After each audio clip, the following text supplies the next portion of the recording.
Hi, this is Em, and today I've got a new project that I'm working on, and I thought I'd go ahead and turn on the camera and share it with you. Well, just because. This will probably be another one of my longer videos, probably an hour plus or minus, so scrub along the timeline if I'm talking about something you're not interested in. And this will probably be of interest to people who have more flowers than they can use, and they've faded and you've had them around for a long time and you're going, well, what can I do with them? But you don't want to throw them away. Or someone who just is just curious as to method to my madness. And I also have a little project that I'm working on, and I'll do a little demo at the end, and I have no idea how it's going to turn out. And let's just get into the details. So, I am a prolific presser. I have been all my life. I sell my flowers, I make things with flowers, and I hoard flowers. And I have stacks and stacks of let me get an example here. I have stacks and stacks of flowers, going back now as far as 1997, if not earlier. Because, and excuse me if the camera shakes because I'm on a table, because once I press them, if I don't sell them or use them, I put them on a shelf, and that's where they've been sitting. And so the project for today, which is why I'm making the video, is I'm going through all of my flowers from the past, and I'm trying to organize them, and I was trying to figure out what I could do with them, and here's what I'm coming up with. And here's where a couple things that I've done. I took a piece of, it's multi-purpose art paper for watercolor and acrylic and drawing and all that. And I gessoed the back, and then I put a bunch of flowers and leaves on it for texture. This is only for texture. I don't care about color. I only want texture. And I was thinking that's a way to use up all those old pieces and remnants of flowers and leaves that I just haven't been able to bring myself to throw away. So this particular piece is done. Gessoed the back. I use, let's see, I'm using Liquitex acrylic medium. I'm laying down some medium on the paper, and then I'm putting flowers on top and then laying down more medium. It's kind of one of those collage techniques that you use in mixed media. And I'm not really doing a demonstration about that. I'm just showing you what I've done so far. Here is some in process. They're taped down, so I can't lift it up to show you. Yeah, I can't. But this is where I put the Liquitex down, and then I take the flowers, excuse me for reaching, Liquitex down, and then just start laying on primarily leaves first, although this is just flowers, and then start laying down on the wet Liquitex, and then brushing Liquitex over the top, and just keep building up my layers. Now, I don't think these first pieces, the three that I'm working on, the one I just showed you and these two, probably have enough layers to get a really good texture, because I hadn't gone through all my old batches yet, and I was being kind of stingy with what I put down here. So I'm not sure how much texture we'll get when we go to paint it. But we'll give it a try and see what happens. So that's the prep, is lay down the Liquitex, lay Liquitex over it, and then let it, of course, dry. And this is still in process. These are now ready to either add another layer of flowers and leaves on top, or to go ahead and start gessoing, and I haven't decided yet. At the end of this video, I brought down some colors. I'm sticking with green because let's keep it simple. And these are all water base, and this is water resistant now with all that gesso on there. And I'm just going to play around and see what kind of texture we get, and see if my idea is even something worth continuing to pursue. And even if it isn't the perfect solution to how to use up my old flowers and foliage, I'll probably still go ahead and make flower and foliage paper with it anyway, because I don't want to throw the flowers away, and I've got all of these mediums and other things laying around to do this project that are just going to go bad if I don't. So what brought me to this point? Let me get a piece of, this is just neutral paper so that we can focus on what I'm doing. The other thing that I've got going on right now, which again brings us back to this video and why I have to go through my old stash, is that it's the new pressing season. It is now 2018, obviously, and I have run out, because over the years, all these books that I had, that I've shown you in my previous videos that I got back when I used to be a real estate agent, back when they used to print out the MLS multiple listing books on paper. Now I think they just are all on computer. This is what I pressed in. Well, I had, I don't know, probably a 6-foot stack of these things, and I've used them all up, and now I don't have any more books in paper, and I'm going, I got to free up some of my books so that I can use them for pressing this year. So I have a necessity or a need. I have to get this done because I need the books. So, for example, before I turn the camera on, these, and again, I'm going to use these on paper, this little booklet here, I freed up this whole stack. So everything that was in this stack and all of these pieces of paper that I can reuse have been condensed into this one book. And what I did is I just took a page, and this is a heather. I didn't add any other stuff to that page. This will make a really good texture because it's got a lot of volume, bulk to it, so that'll be really good for the paper. And what I did was I just dumped flowers on here.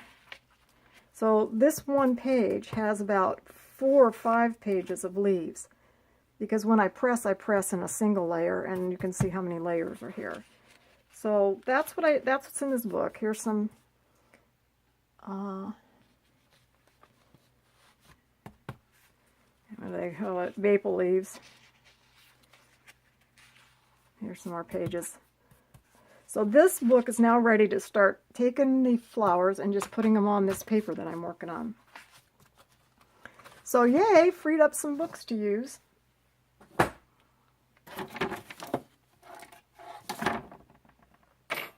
Now, I decided to turn the camera on because I just pulled out, what I'm doing is I'm pulling out, here's an old book. This book is from 1999.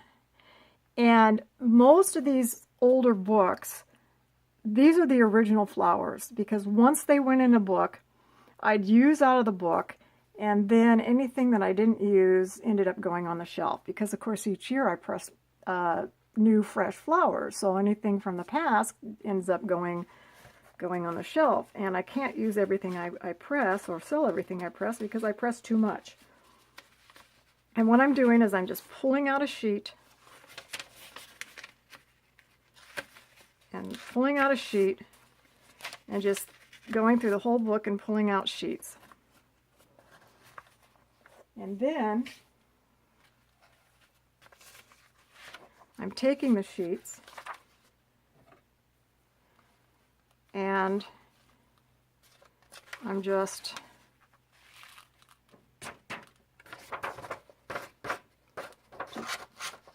scraping them off. I have a razor blade still in the case that I find works really good for the scraping process. And then if the sheet's still in really good shape, I'll put it in one pile, and if it's in really crummy shape, I'll put it in another pile. And for the good pieces I'll use, and of course the bad pieces I'll use for scrap. Now, this is cardinal flower. See how well cardinal flower has held its color? This is probably almost 20 years old. And even the bachelor buttons, look at how well the bachelor buttons, and more bachelor buttons. This is Potentia, cardinal flower. So after almost 20 years, that's not too terribly bad. I mean, it's certainly not great, but. And if you color enhance, as long as they're not brown, see how those are still red, or off red, I guess you'd say. If you color enhance, you could still use this, because once, see, how do I say this? Once the flower goes from being as vivid as it is when it's first dry, and then starts to fade, some fade to brown, where there's no color enhancing, you can't do anything about it. Some, like this one, really still has a very kind of dark muted color, and you can bring it back by color enhancing. And so I start looking at the pieces. Not only can I collage with them for texture, like we talked about at the beginning of the video, but is it something that I don't have much of for pressing? In other words, I don't have any more coral bell or any more cardinal flowers in my yard. I may not have any more cardinal flowers in my yard for a while, so I may not want to get rid of or collage all my cardinal flowers when I can color enhance them for my own personal purposes. So I look at these pieces. Here's the point. I look at the flowers and think to myself, can I think of it as a collage element, or think of it as a piece of paper? For example, there's no die cut that can cut you this shape. Think of it as a shape. There's no die cut on the market that's in a cardinal flower shape. So I'm looking at it as a shape and as a texture. And that's, you know, and that's something that can I color enhance it and use it for something? And the answer is yes in this case. I mean, even I gotta get a better pair of tweezers. That's bad. Well, I don't see what I did with the tweezers. Even this guy, that's not acceptable here. Alright, I had to get a better pair of tweezers. Even this guy. Well, I thought it was better. Alright. This is butterfly weed flower. Anyway, it's some sort of, I can't pronounce the botanical name. But again, they're orange naturally. You can orange these up. I don't have any of these right now, so I have to think twice about whether or not I want to get rid of these, because I don't have very many. But anyway, back to the point. So I'm throwing them all on a piece of paper.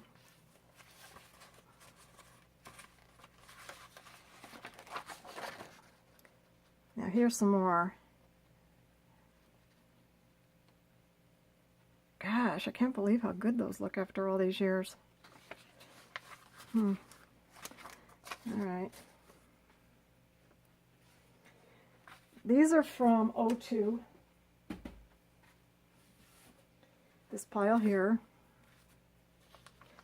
I can tell because when I was a fishing, I used to write the year on there. So these lupins are from O2, which, you know, they still have some color. And so that's what I'm doing. I'm throwing these. I'll just do this one little pile I have here, and then we'll move on to the next task. So this piece of paper, there's nothing wrong with it. It can be reused again for pressing. Those are rose leaves. This is ladies Alpine, Dwarf Ladies Mantle. This is Dwarf Ladies Mantle. What's really cool about Dwarf Ladies Mantle, you've probably seen me talk about it before, is the silver texture on the back. So we'll put that there.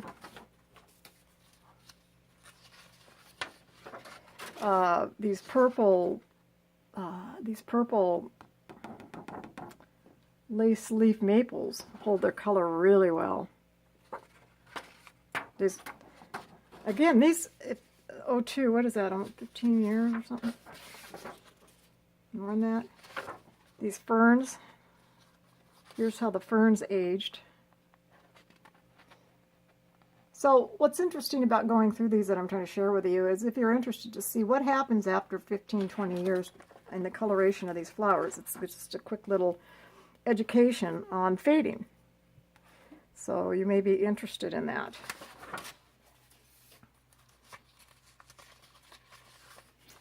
Here's some more lupin.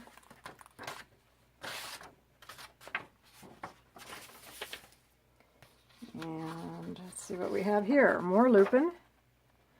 This is a different lupin floret. This one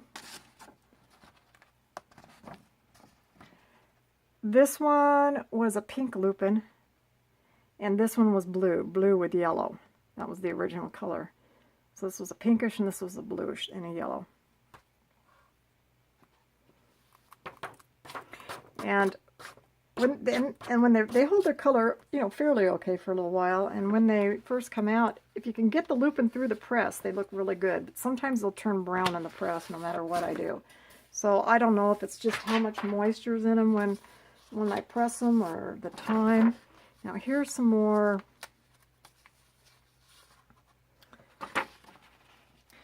cardinal flower, and look at how well Coreopsis holds their color really, really, really well. So if you want something that holds its color, check out the Coreopsis. And Coreopsis comes in a lot of different varieties. And I'm thinking this might be Moonbeam, but I'm not sure. So I'm going to set that aside. And here's red verbena and fan flower. Fan flower is blue in its original state, and then you can see how it fades. And then the red verbena, this is the back. Let's turn it over. So you can see it's still got color after over 15 years. So that's another good one if you want long-lasting color. If you don't color enhance, and you just want something that holds its color for a while, this will give you some ideas. The verbena and the Coreopsis, and I mean even lupin and fanflower will do all right for a while.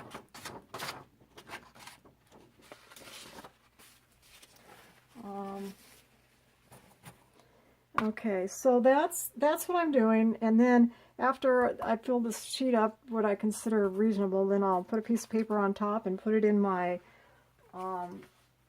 my book that I just showed you that is labeled Foliage for Paper. That's how I labeled that one. And so I'm going to move these out of the way and bring over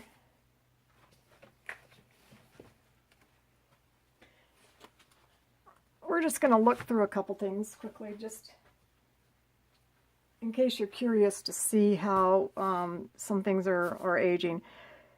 These, I'm gathering from going back through these, like I said, I'll show you. This pile right here is one of about, well, if I do my total flowers that I have sitting around in piles, I probably have about 15 or more piles like this. And I'd like to free up at least 5 piles today. And that way I'll get all these books and all these pieces of cardboard and paper to work with for my new season of pressing flowers.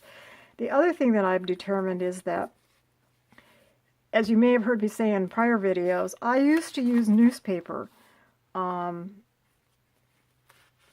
most of all my life for pressing flowers, until I came by this brown paper that I found in a paper store that I really, really like, but I have no idea where to get it, so I don't know.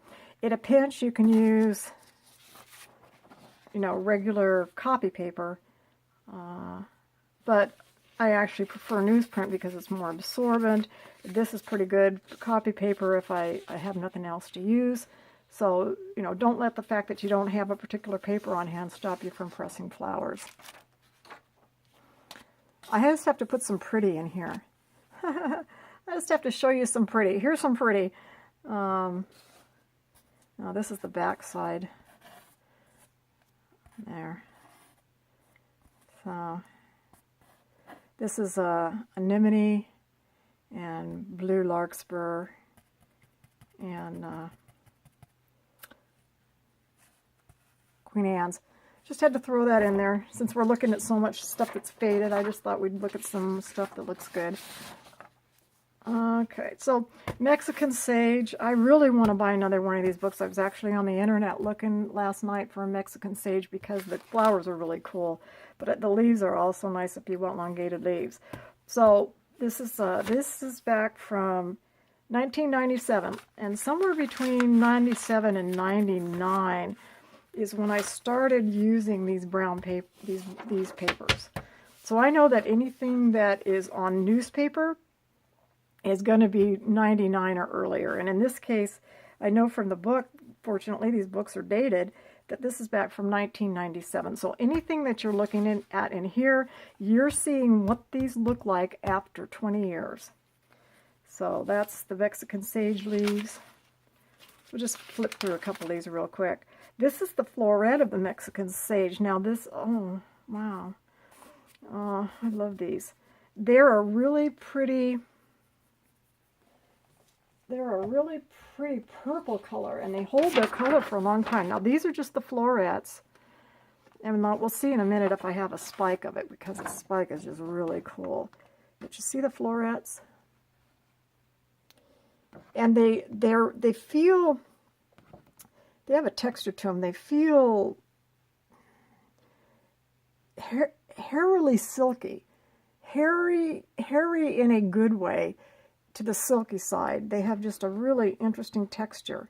And I just love these things, which is why I was on the internet last night, or yesterday, scouting out if I could buy a plant somewhere, and the answer is yes, I could. It was going to cost me $15 for a super, you know, what is that, one of those 3-inch pots or something like that from a nursery somewhere in the United States. I didn't pull the trigger yet, but I probably will. There's some more florets. I wanted to see if I have, oh, here, okay, here we go. Oh, I can't get rid of these yet. See, that's what happens is I look at it and go, I can't get rid of these. I mean, to me, this would still be usable, and this is after 20 years. You know, there's no bugs, there's no eating, there's no dusting, there's no nothing, and they still have their color. Now, granted, when they're freshly pressed, they're a lot more purple, but still, that's pretty, in my opinion, still pretty doggone good looking. But look at how beautiful these are. And I can see why I want to keep them or get another plant. But that's Mexican Sage. It's a salvia. And oh, I didn't know I still had these. I'm so excited. Doesn't take much to get me excited. Yeah, so here, I got a whole page of them. That's what look at how beautiful those are. That's what happens. I'm trying to clean things up and get rid of things and condense, and I can't do that. I have to set this aside too. I have to keep that. Queen Anne's just, if you like the off-white cream color, these hold forever.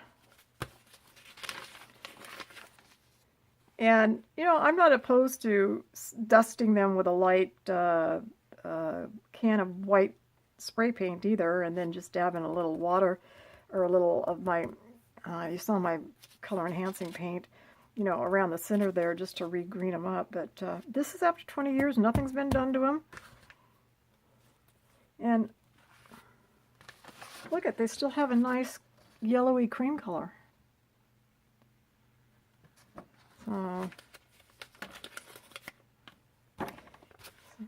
So I have, this is Queen Anne's. This whole book is probably Queen Anne's. And then, let's see, more Queen Anne's. Yeah, look at how nice that is. It's still decent. but I have so much of it that I will use it for texture. Here's Queen Anne's in profile. Okay, so that's all Queen Anne's. Now this is Coral Bell. Okay. So you can see after 20 years with, this was that small dainty Coral Bell. And even this, you could still, it's still red enough. It's not brown. You could color enhance this and still use it. It would still be usable if you color enhance. A lot of these things are would still be usable. Okay, when was this? 2001. Yeah. Oh, come on. I don't know. That might not be 2001. This one. Do I have a new pile of flowers here? See if I have any dates on here. Well, no, this is Broom. Broom I know is from, yeah, maybe so.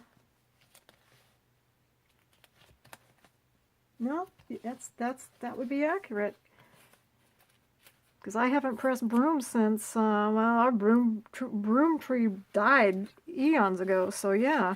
Wow, okay. Just goes to show you that Verbena, some forms last for a really long time. Okay. Even hydrangeas are really, really good. So, certain kinds of Verbena. Now, other kinds of Verbena that I press, they don't last as long. But this red, this kind of red, and then there's a blue, a certain kind of blue that lasts for a really long time. I don't know. I don't know if this book isn't looking faded enough. Yeah, here's the purple and blue. I don't think this is, I'm going to put this aside. I don't think that's old. This is what I expect after 20 years. Yeah, okay, I think that I just set that book on top by accident. That's a newer book. This is 2000. This looks about what I would expect after 20 years. See how they fade? So this is what happens to them. And here's Lupin. This was, I don't know what it was. What was this? I don't know. Okay.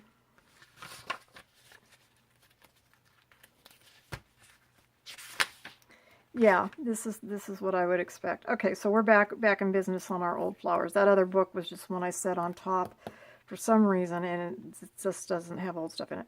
Even the Potentia, some of them brown up. Now, see, this is too brown. If you want to know what I mean by something that you can save with color enhancement, this would be a perfect example. This one is, to me, it's brown. It's a light brown, and no, you couldn't take a tinted wash that I show you in my other color enhancing video and do anything with this.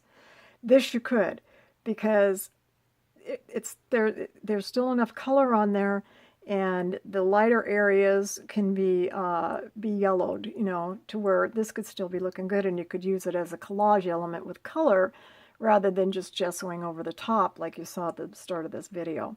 So that's how I would be thinking about those if I wanted to try to use that in some sort of multimedia collage where I wanted to maybe lay some color down on top.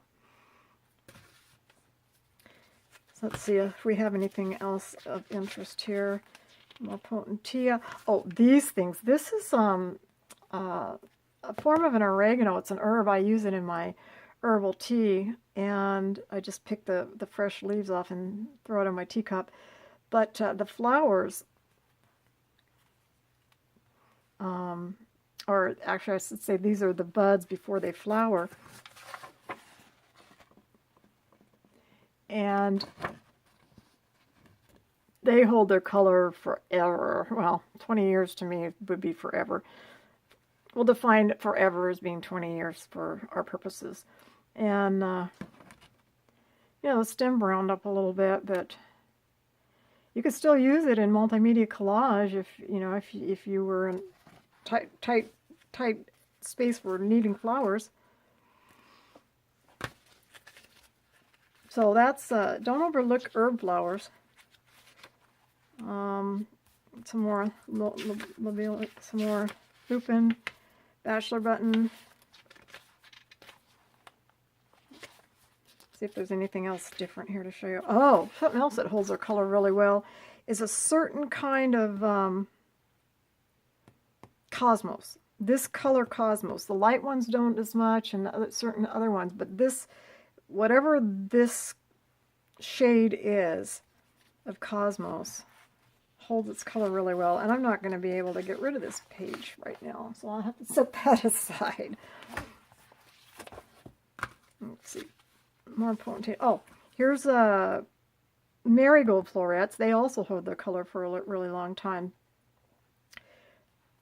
And I like to use them as accents and arrangements. More potentia. More lupin. Okay, see if there's anything else that you haven't seen yet. Oh, astrantia. Oh, I love astrantia. I can't be able to throw these away either. I have astrantia, and hopefully I will get some flowers this year. They're hit or miss on how many flowers you get in a season, but if you can grow astrantia, they're well worth it. I have white and I have red astrantia. This was no, it wasn't a Clarkia. No, I don't remember. These were really cool, though. They were a pinkish color when they were good. I can't get rid of these that still have color to them. I'm gonna have to set these aside, because I don't know if I'll get astrantia this year, so I may have to just keep those. Okay. This was a Clematis. Here's a fuchsia after 20 years. More potentia.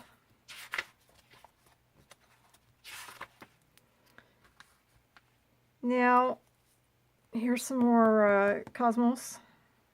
Now, when they fade, because some will, you know, again, it's hit and miss, because the other cosmos I showed you still look great. This one still looks pretty good. This one's a little bit more even faded. So even within the same family and same color, they still don't all fade equally. These are really cool flowers. This was kind of a pinkish color. This is Clematis. When they were pressed, they take down to that, you know, color. I love the back of these. Are really interesting. Let me show you the back. Okay, so here's the front, albeit faded. And then, but look at the back. Look at how cool that back is. Look at the patterning on there. I think Clematis are actually more interesting on the back than they are on the front, and I love them. They're really, there's a lot of different varieties of those too. So hopefully we'll get some flowers this year.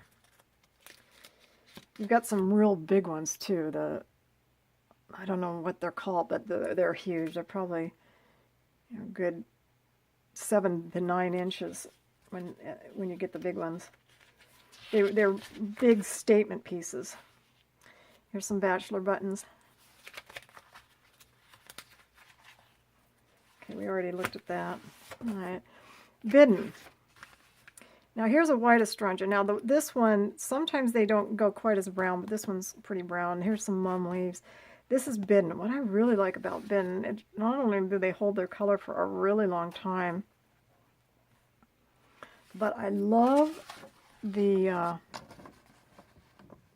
I can't see in my monitor, so hopefully we're not blurring out. Not only do they hold their color for a long time, but can you see the lines in there, the texture, these fine lines? They're just gorgeous. And not only do I like using the flower, the leaves are pretty, actually, they're pretty sheer. They're, I don't know, can you see how transparent they are? But anyway, I like to use the petals in backgrounds. When I need a splash of an interesting pattern or color in a flower arrangement, I'll just use the petals and underneath, say, other things and accent. But biddens are really nice if you can get them. I was just at my garden center here a couple weeks ago, and they had some biddens, so I just bought another bidden plant. They're pretty much an annual for me. Okay, here is the broom that I said I haven't had that in the garden forever. And even these still, some of them, like this one and that one, I mean, it just amazes me how some of these things hold their color. Now, granted, these haven't been exposed to any light. They've been sandwiched in these books in a, cool, dry climate for the whole time. So if they were exposed to light, they're not going to look this good. But this was a ornamental type broom, not the kind of broom that's evasive on the side of highways in certain areas of the United States. But you can see they still have, they're a kind of a, I don't know. Now this side is a little bit more brown, but that side, they're a yellowish, dark, pinkish mauve color when they're fresh. But they're still pretty cool looking, and they're a different flavor. Kind of reminds me of a sweet pea type shape. So that's what the broom that I pressed. I think I did some yellow broom too way back when, but I wasn't real keen on that. It kind of turned a brownish yellow, didn't hold its color real well. Anyway, I've got a lot of this because it was a tree and I just pressed tons of it. Let's see, that says azalea, but I don't know.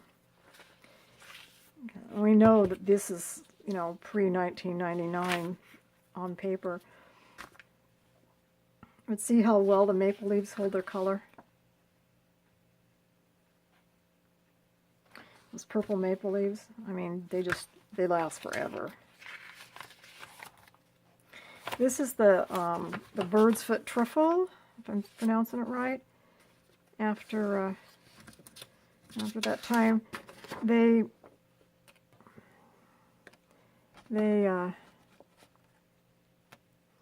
turn pretty brown, but they hold their color for, but they basically hold their color for a long time, but they're easy to color enhance when they're fresh. I wouldn't use it now, it's too brown.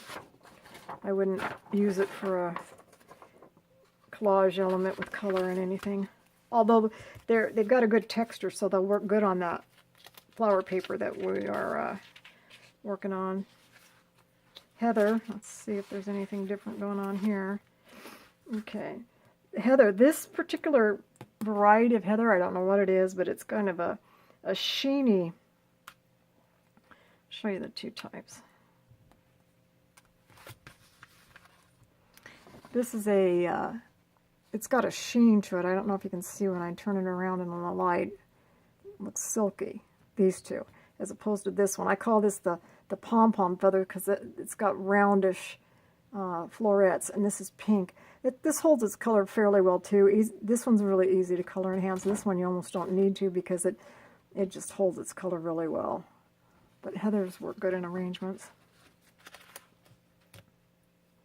And the other thing about heather is that if you need something small for your mini arrangements, you can take these individual, I'll show you, you can take these individual florets and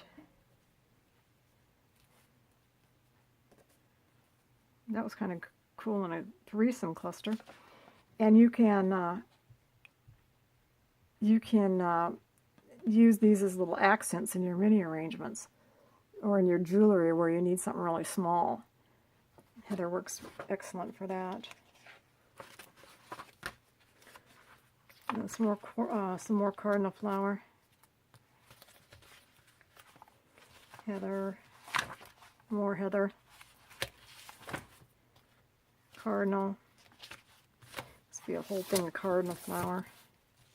Small fill. This says 03 on it, so this is back from 2003.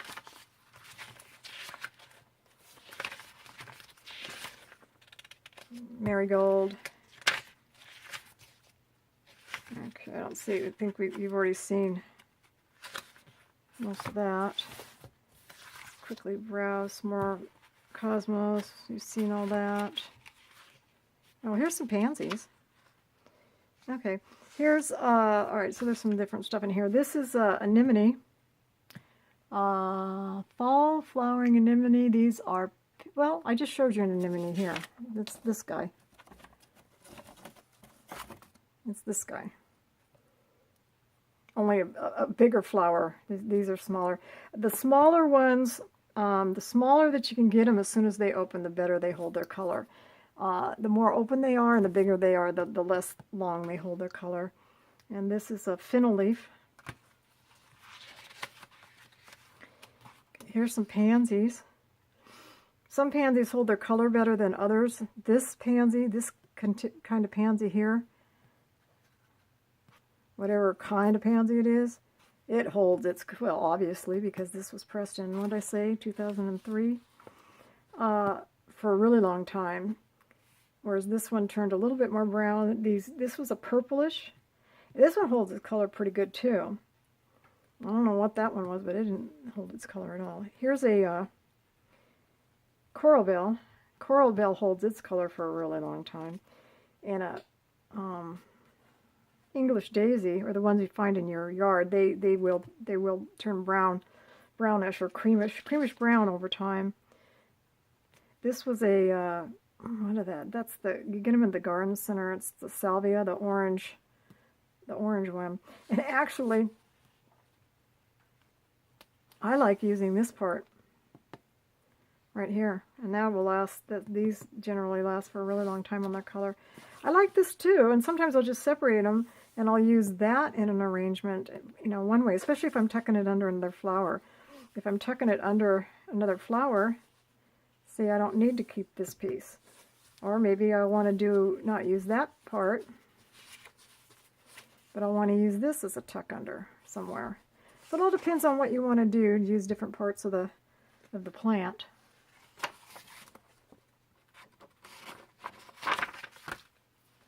Let's see, anything else? Here's some more pansies. These are Johnny Jump Ups. Johnny Jump Ups. Here's a yellow one. This is a what's this one? This is a it's a potentilla, but it's a bush form of a potentilla rather than the other kind that I showed you that are more of a ground kind. Yeah. So we've seen those.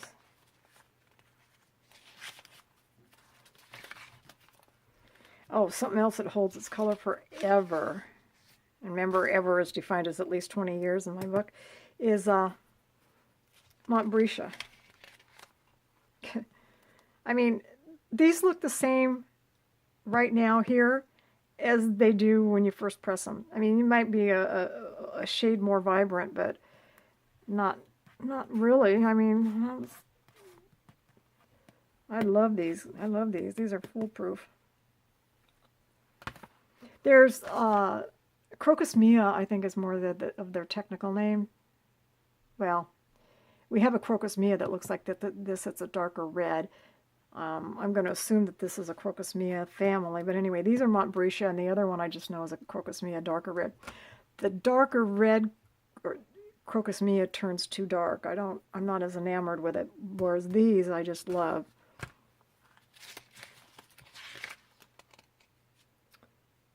Another kind of a Coreopsis.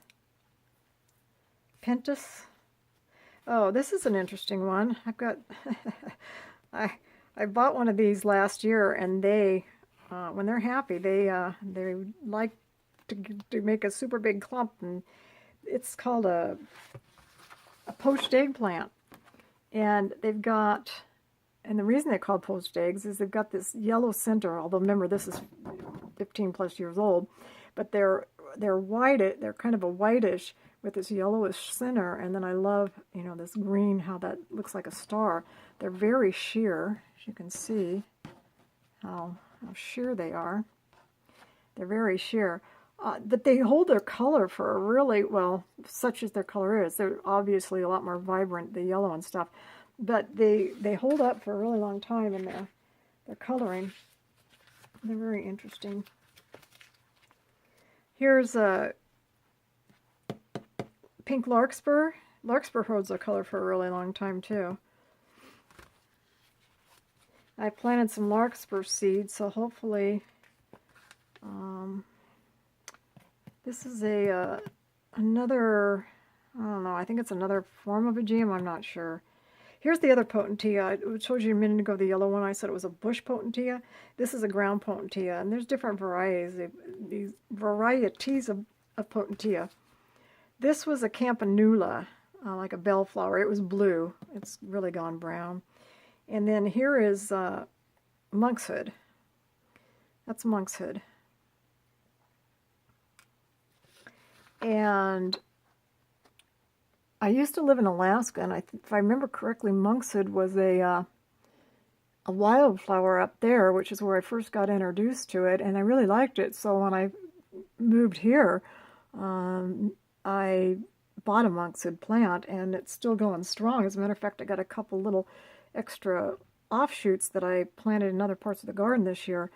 But they hold their color pretty good for a long time if you make it through the press without them turning brown. The buds, these top bud parts, hold their color and go through the press a lot better. The bigger parts, they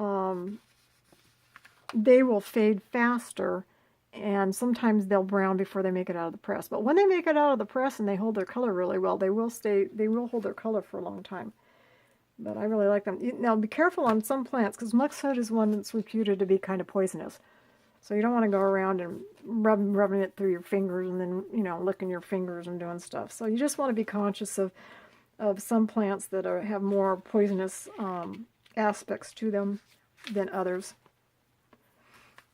And something else that I got introduced to when I used to live in Alaska a way long time ago was Delphinium, the perennial cousin or brother or sister or whatever of the annual Larkspur, and they hold their color for a really long time if you can get them through the press. And this was a blue. I like the kind of deeper shades of blue. I don't have any Delphinium in my yard. I saw one at the garden center the other day and almost bought it, but I've just got so much to do. I just didn't.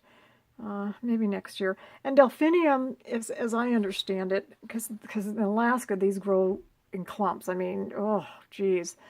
There was a place I lived up on the hill there that, I mean, it just had this gigantic clump of just perennial Delphiniums in several different colors, and they were happy. I think they're one of a plant that likes to get really cold in the winter. They need that cold, and it just doesn't get cold enough here. I'm on the coast, and it just doesn't. This is an ajugua. You can get it in the garden center. It's a ground cover. I've got tons of it out there. As a matter of fact, they're flowering now, and they have those little blue flowers. But it's a spike, and that's called ajugua. And there's still a little bit of blue left there. But that would be a really interesting texture on our leaf of flower paper. This is fuchsia leaf, and I think that's some sort of, I think we're back to the Mexican sage type leaf. Or it may be, yeah, some sort of sage. Oh, wow, this is so weird looking through this particular book, because a lot of these flowers I haven't had in my yard in forever. Well, 1999. Yeah. Like this is hebe. I haven't had any hebe bushes. Wow, I might have to get another hebe. These held their color really well. I'm happy with this. Look at this. Anything else here? Oh, okay, we can talk about this. Oh, and this we can talk about.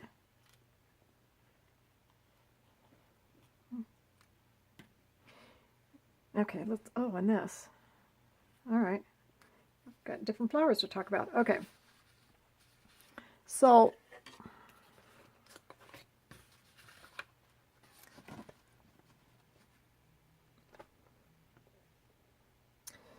this is hebe. This was what are they? They're a bluish purple when they're on the bush, and I'm really impressed with how well they hold the flower. As a matter of fact, these still look so good, I think that I could color enhance them, because I love the shape. I love the shape and the texture and the little flecks of the darker colors. So this would be a candidate for color enhancing and using it in a multimedia collage situation. This was, and I'd like to find this again. This is a pineapple sage, I think. Pineapple sage. And it gets these spikes of these vibrant reddish orange flowers, and you can see how well they hold their color. I used to use these in arrangements a lot. I'd use the spike, and then I'd also use the little pieces. And I'll have to search the internet when I'm thinking about getting that other plant I talked to you about at the beginning of the video. I'll have to search for one of these. This is a snapdragon, although it's pretty faded. It was probably a reddish color. This is what are these called? These will reseed themselves. They are often, you'll come by them if you buy those little boxes of wildflower seed mixes for the shade. I want to say Linaria, but I could be wrong. I don't remember. This is another form of a cranesbill, a wild geranium. They're pink. They're pink in the garden, and I do still have some of those. And that's what they look like. And then this is, I have a bunch of different Columbine, and they're just starting to flower now. They're a spring flowering, moist, semi-shade plant that will grow wild. You see them along the sides of the highways and the roads in certain areas of the country. And there's a lot of different ones. These are what I call the single petal ones, which I prefer for pressing. They're really easy. I don't have any, well, we might come by some double ones, but this is the single one. They're easier to press. They hold their color really well, certain kinds of them. And I really like them in arrangements. They're very different. So hopefully I'll get some good Columbine to press. So that's what those are. See if we have anything else interesting to look at. And some more of those cranesbill things. Okay. This is 01, more of the Campanula, which they fade. I like the shape and the texture, but they don't last too terribly long. You'd want to color enhance them if you're using them in arrangements that you, I mean, if you're just using cards and stuff, you don't really have to color enhance anything, because someone will get the card and they'll enjoy it for a little while, and then they'll probably throw it away or tuck it in their drawer or something. But if you want something to last for years and years, go see my color enhancing video. But yeah, you see how brown these turned out, so these are definitely going to go for the paper. Wallflower. Okay, this is a wallflower. I just picked the florets. These were, primarily I picked yellow and purple, so I don't know what the original color was on that one. This is a vinca. Vinca is kind of an evasive brown cover, likes the shade in some areas. They're purple. A purplish color, bluish purple. Some people might call them a periwinkle, maybe. Sometimes I ramble and I'll say the wrong word for the wrong flower. I'll say, I'll say it's a lupin when it's a or lupin when it's a lobelia. You know, sometimes I'm talking faster than I'm thinking. But anyway, I know this is a vinca, and I haven't had this around my yard for forever, but I did once upon a time. More wallflowers. Says oregano. When's this from? 01. Yeah, like I say, oregano is just, if you can get this, it's outstanding. Outstanding. And what's this? Oh, I wish I knew what this was. Oh, what do I got? Oh, hoppish oregano. I don't think that's a I don't think hoppish oregano is an official name, but it is. I love it. I want more, and you'll see why when I find some pieces to hold up. Okay. It was another member of the herb family, and it's some sort of in the oregano family. And when it's freshly pressed and has all its color, it's this beautiful shade of green, a couple shades of green, lighter green than the darker green, with its purple, almost watery color effects in it. And then it's got this really unique shape. See how beautiful that is? Oh, I love this stuff. I have to try to find more because I wouldn't mind having more of it. So, you think if I search hoppish oregano on the internet, it'll know what I'm talking about? Somehow I'm not sure. Okay, so I see we're getting to be about an hour. So this is Bachelor Button Florets, which the blue holds their color really, really well. This was pink. Pink, not so much. See how well the blue holds its color? And it works pretty good. And then, let's see. Yes, and then some of them will hold their color really well, and then some of them will brown out faster. Okay, so that's Bachelor Button. Let's see if there's anything else interesting here.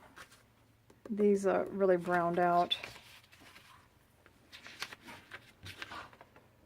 What were these? Oh, I like these too, but I don't know what they were. They were off of something. They're a little tiny floret. I think they were a bluish color, but I don't know what it was from. But for small arrangements, it was a real good one. Okay. That's nothing different there. More Bachelor Buttons. Alright, so we'll move this out of the way. You get the idea.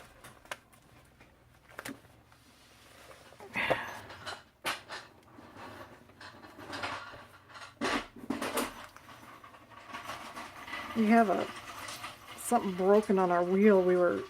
Husband and I were traveling last weekend, and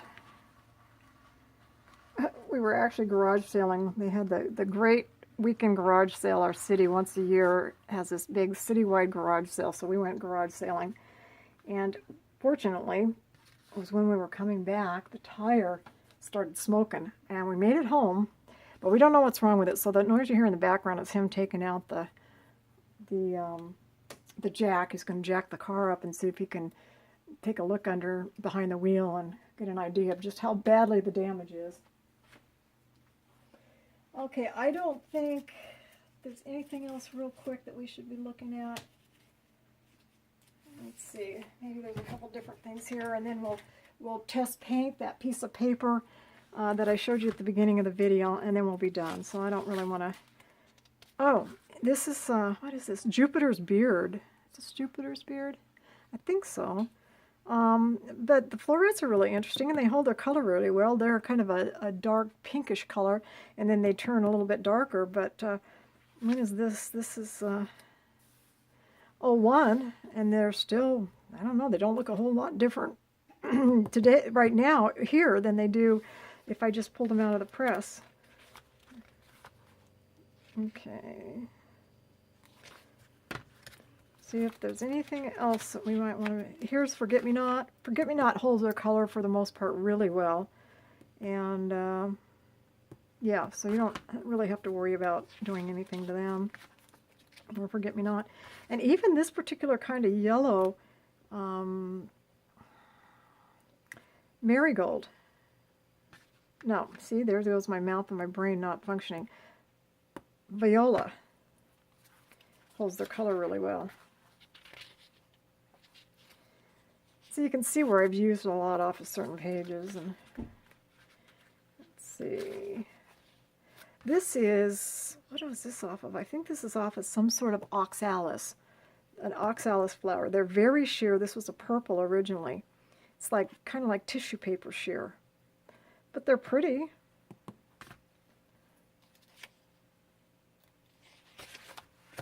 Let's see. Oh, what are these? I don't know what these are. I really like this. What was that? It almost looks like a... I was going to say it almost looks like a lilac, but no, it's not. I don't know. Oh, I wish I knew what it was, because I really like it, and it held its color really well. I mean, you could color enhance these and still look good because they're not brown. They're not brown to where it would affect anything. Here's some more Columbine. I call that the single petal Columbine. And here's the perennial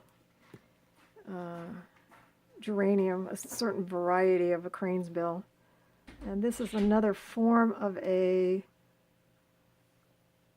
Columbine, only it's got when I pinch the center out, and when you press it flat, it looks like kind of like a sunburst type shape.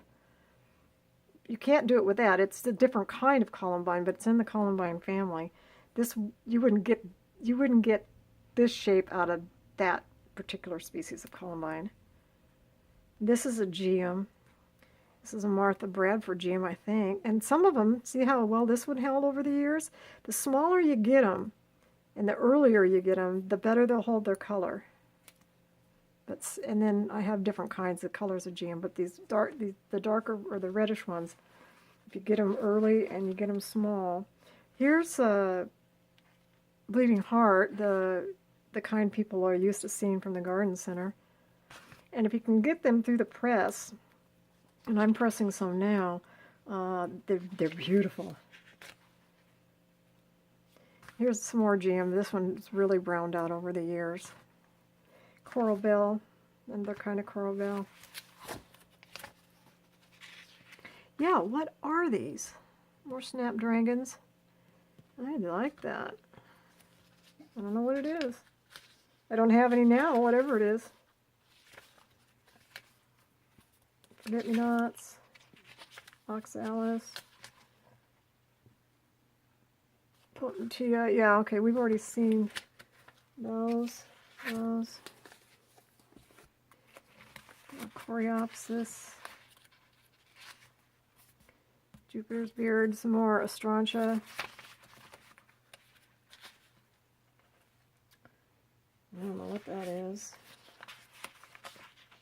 Okay, so I think we've about exhausted. There's more kinds that I've got, but we don't want to be here all day, so anyway. Let's move on to throwing some paint down on that texture paper we looked at the beginning of the video. Move this out of the way. This whole downstairs, I have got stuff everywhere. It's truly a mess. Okay, let's see if I can. All right, you get a piece of newspaper.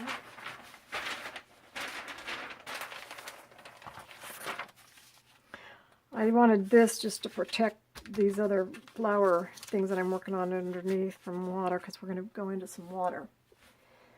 I brought down, let me see if this is on camera. Okay, I brought down some Distress ink in 2 colors, and some, just a minute here. Okay, I brought down some Distress ink, a Gelato, Liquitex watercolor, and some of these brushos. A sea green and an emerald green.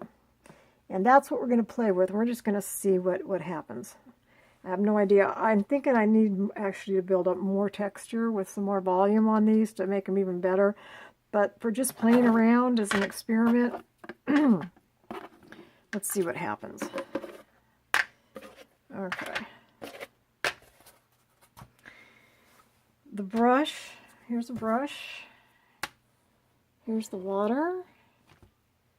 Here's some tissues. And some more water. All right, I think we're ready. Hopefully I'm not, I don't see my body, so let me move this chair out of the way. Oops. I just dropped my little bundle of books on the floor. Let me pick them up. Fortunately, they didn't have flowers on them, so it makes cleanup easy. Okay. I want to move the light over because I see my body's casting a shadow. Let's see if I can get it to where... Okay, so hopefully... Yeah, that's better. My body won't cast as much of a shadow. Okay, so I have no idea what I want to do. I think I want to start with a brush. So what I did is I poked a hole in the top. I'm going to reopen it. And then when I'm not using them, I have a piece of tape on top. This is Scotch tape. And we're going to just, I don't know, sprinkle some out. Now, that's not very much, but it doesn't take much. Let's see what happens. Where is the, here. See? Ooh, cool. Ooh, cool. I haven't really played with this stuff very much, but let me hold that up. See how cool that is? So what color was that? That was the emerald green. And you can see it actually has some yellow in it, and it almost looks like a turquoise. And then the emerald green. That's cool. Let's see what sea green looks like.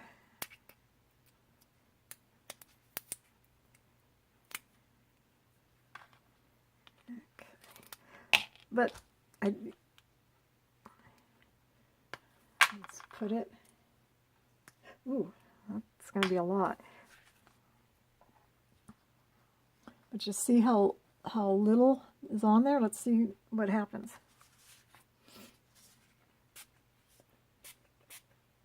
Ooh. Ooh. Wow. That's something else. I haven't used these much, these brushes. So I don't know, but that's really a cool color too. Okay. And then I'll do some more with these in a minute, but we're just seeing what happens now. Okay, gelato. I want to see what happens when I just want to take and just do a circle. And then we'll wet it.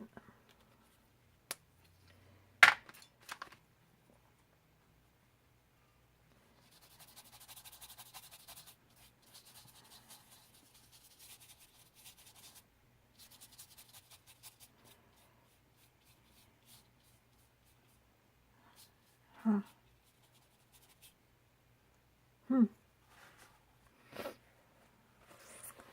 Okay, let's do a little watercolor.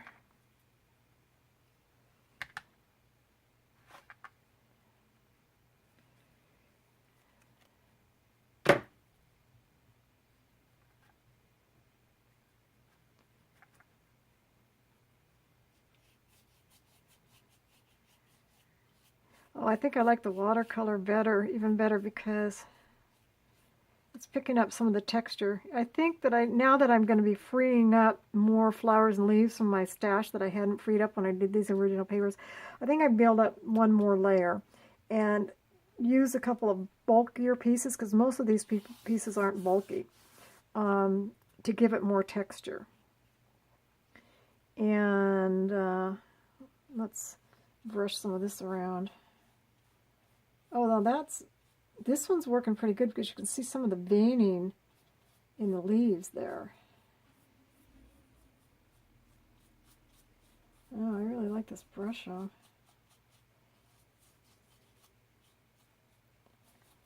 Okay, let's go ahead and smother an area, because there's something else I want to do with the Distress ink here in a minute.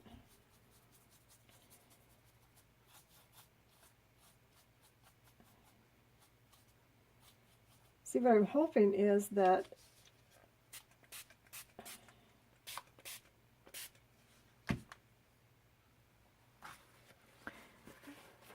is that what I'm wanting, if there was enough texture on there, is for this liquid media to sink down, and then I can come by with some sort of ink of gold or ink pad or something, and then bring the raised surfaces up as a relief, or even maybe take it to the jelly press where you can have a thin layer of paint that would pick up on the raised surfaces while the lower surfaces have been filled in with some sort of watercolor or some other medium, to where you could get a little bit of the texture. See, I know that this was a fern here, but you probably wouldn't know it. And I'm starting to see a little bit of texture, but not as much as I want. So note to self is put more texture on here.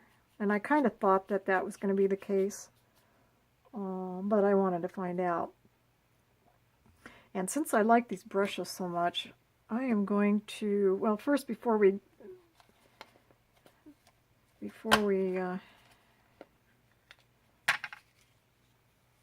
do the whole background, let's just see what happens when we put some Distress Oxide on here.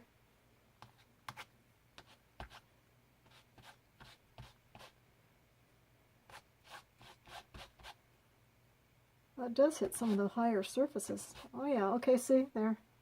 Now, if we had a little bit more texture on this paper, then that idea would work, because it would get the raised parts. Okay, so I think what I want to do, because I'm so impressed with these brushes, is I'm going to lay down a little bit more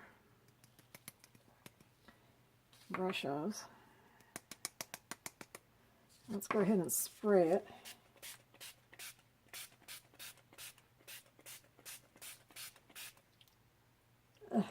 Well, this is okay.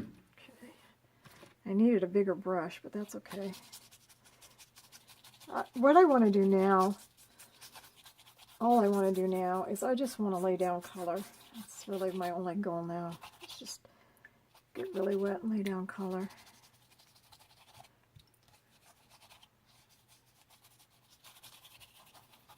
And it's looking like kind of a hot mess, but that's okay. And that could be done with a bigger brush. I think I already said that.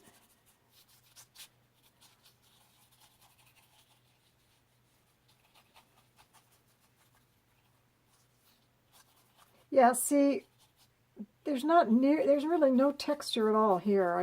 Whatever I have here is all flat. Whereas see here, how this area has more texture. So that's why I think that the method to the madness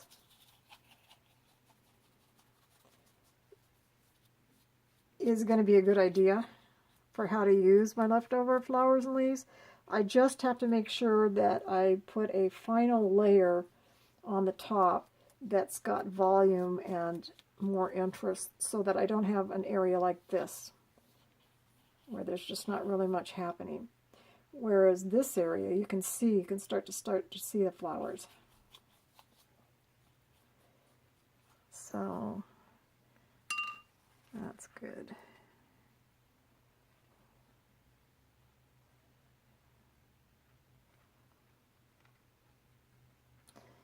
Alrighty, well, I need some.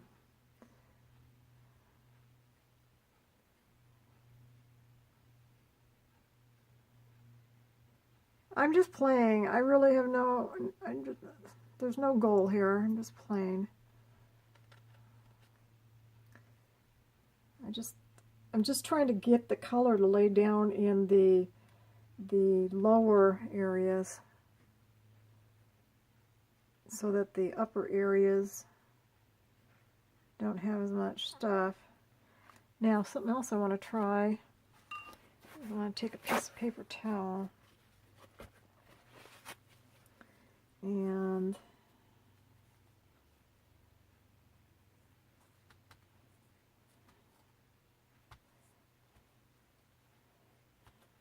all I'm trying to do is see if I can show a little bit more of the raised texture, because I just feel like there's too much paint on here. to do that. Okay. All right. Yeah, so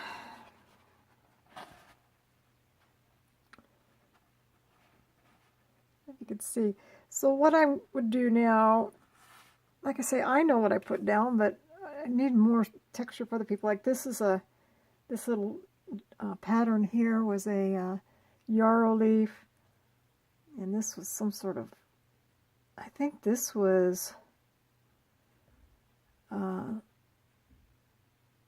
alpine lady's mantle, and then this was this little starburst here is a piece of Queen Anne's lace. A big Queen Anne's lace on here would look really cool.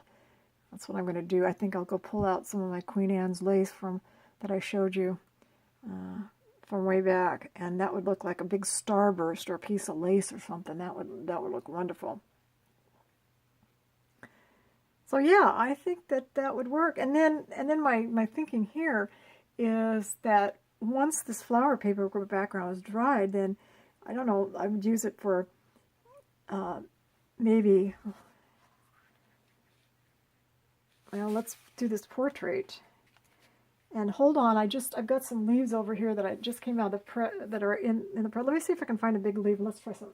So wait for just a minute. Let me go get a good yellow or green leaf. See if I can find one real quick. Well, that wasn't it.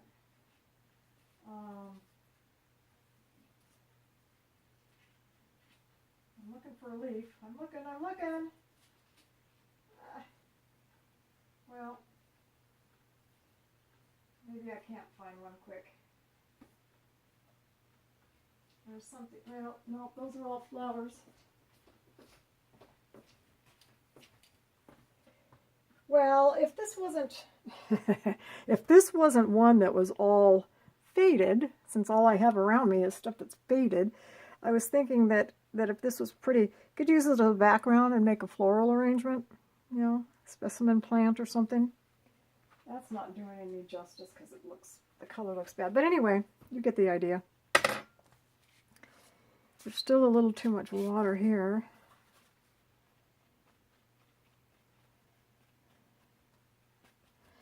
And then come back and do some of the raised areas, but I don't want to put this ink pad on here with this being wet. So I think we'll call it good for now. I'm going to let it dry. And I think once it dries, I'm seeing that now that it's had a chance to move around and dry, I'm starting to see more texture come through. Let me hold it up.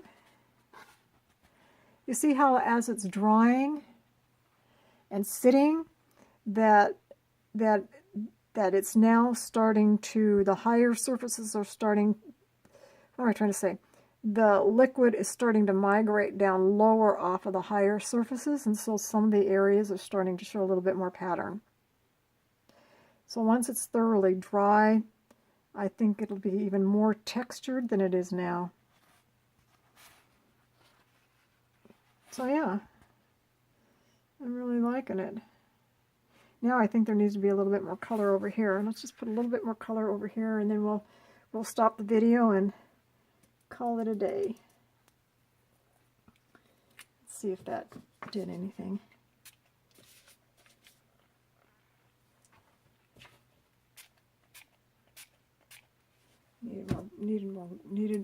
Needs more brusho. Let's lay down some cool patterns. Ooh, that's cool. Let's do a couple little patterns here. That's not enough. Let's yeah, that's going to give us some pattern. Ooh, love that. Huh. I don't know what I want to do. I think it depends on what I want for the background. This would be to me, this would be too much going on if I wanted to do a flower arrangement on top. because I'd need something on top that was really bold. But wow, look at that. That's not cool. I don't know what is. So Brushos is, wow.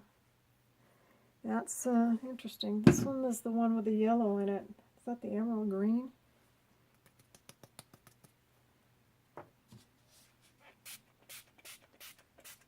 Okay. Well, you could sit here and play with this forever. I don't know what I'll end up doing with it. I may dilute it back down and get it more more subtle for doing a flower arrangement. Anyway, back to what I was thinking on doing with this. You could use the whole sheet as a display for a picture that you hang on the wall.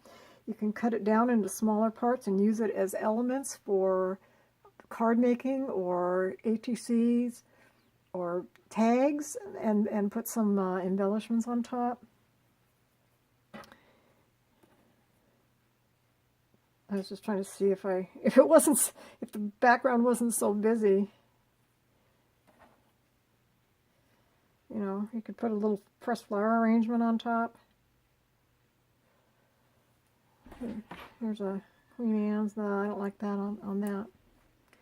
So anyway, there's some ideas for you. Take your old faded flowers and make yourself some flower and leaf paper and just build up the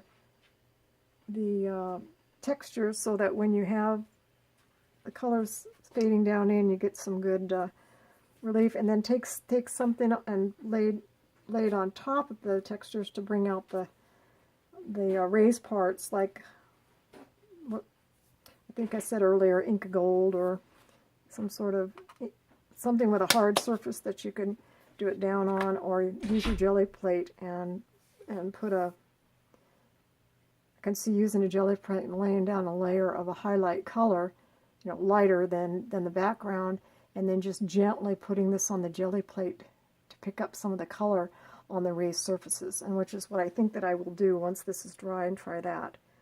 Okay, I've rambled on long enough. I probably repeated myself a couple of times. I'll go ahead and log out now, and see about freeing up some of these books so I can press some fresh flowers for 2018. And thank you for tuning in, and I hope I didn't bore you too much. You have a wonderful day. Bye-bye.